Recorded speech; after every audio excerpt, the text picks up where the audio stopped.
inspection flow ស្តង់ដារនៃការពិនិត្យស្បែកជើងឲ្យត្រឹមត្រូវដែលអ្នកពិនិត្យផ្នែកគុណភាពត្រូវដឹង best practice standard case flow 1 front ខាងមុខ toe មើល shape មានន័យថាយើងត្រូវតែមើលរូបរាងស្បែកជើងនិងប្រាកដថាវាមិនមានរូបរាងកោងឬមិនស្អាតឆ្វេងនិងស្ដាំ scratch wrinkle យើងត្រូវពិនិត្យមើលថាតើស្បែកជើងមានស្នាមកោសនិងមានស្នាមជ្រួញឬអត់ symmetry យើងត្រូវពិនិត្យមើលស្បែកជើងខាងមុខទាំងសងខាងឆ្វេងនិងស្ដាំត្រូវតែមានរាងដូចគ្នា P-side ចំហៀង quarter glue stain យើងត្រូវពិនិត្យមើលស្បែកជើងមានស្នាមប្រឡាក់កោវឬអត់ quarter wrinkle យើងត្រូវពិនិត្យមើលស្បែកជើងមានស្នាមជ្រួញឬអត់ shape balance យើងត្រូវពិនិត្យមើលស្បែកជើងមានទម្រង់ស្មើនិងសក់ម៉ាក់មូលមានន័យថាទាំងពីរខាងមាន shape ដូចគ្នា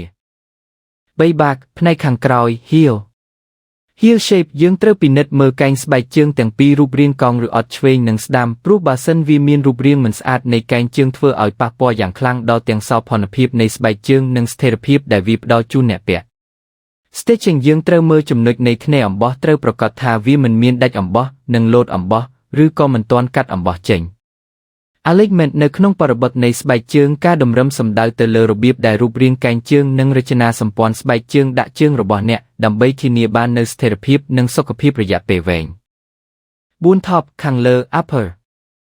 material សម្រាប់ការត្រួតពិនិត្យគុណភាព លើផ្នែកខាងលើនៃស្បែកជើង top upper material អ្នកត្រូវផ្ដោតទៅលើចំណុចបច្ចេកទេសសំខាន់ដើម្បីធានាថាវាមានគុណភាពខ្ពស់និងគ្មានកំហុសពីចង្វាក់ផលិតកម្ម ខាងក្រោមនេះគឺជាវិធីសាស្ត្រត្រួតពិនិត្យតាមជំហាននីមួយ 1. ការពិនិត្យដោយភ្នែក visual inspection ភាពស៊ីគ្នា symmetry ដាក់ស្បែកជើងទាំងពីរទន្ទឹមគ្នាដើម្បីផ្ទៀងផ្ទាត់ថាកម្ពស់តឹងនិងរាងនៃផ្នែកខាងលើ vamp toe cap មានទំហំប៉ុនគ្នានិងមិនវីក ផ្ទៃសម្ភារៈ surface defects ពិនិត្យរកមើលស្នាមឆ្កូត ស្នាមអុជឬការប្រែពណ៌បើជាស្បែកសត្វ natural leather ត្រូវពិនិត្យរកមើលស្នាមសន្លាក់ឬរញើសដែលមិនស្មើគ្នា ធ្នេរដេរ stitching ពិនិត្យខ្សែអំបោះឲ្យបានច្បាស់ថាមិនមានដាច់ធ្នេរមិនរំលងធ្នេរនិងមានជំងឺពីគែមស្មើគ្នាជាទូទៅ 1.5 មុំទៅ 2 មុំពីគែម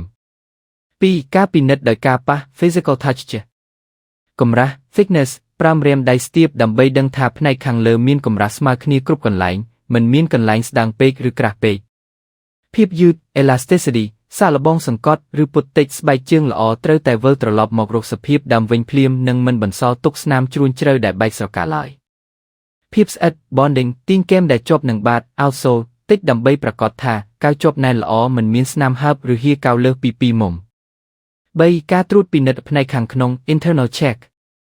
ស្រទាប់ទ្រនាប់ lining ស្ទាបមើលផ្នែកខាងក្នុងថាមានភាពរលោងមិនមានស្នាមជ្រួញឬដុំពកដែលអាចធ្វើឲ្យឈឺជើងពេលពាក់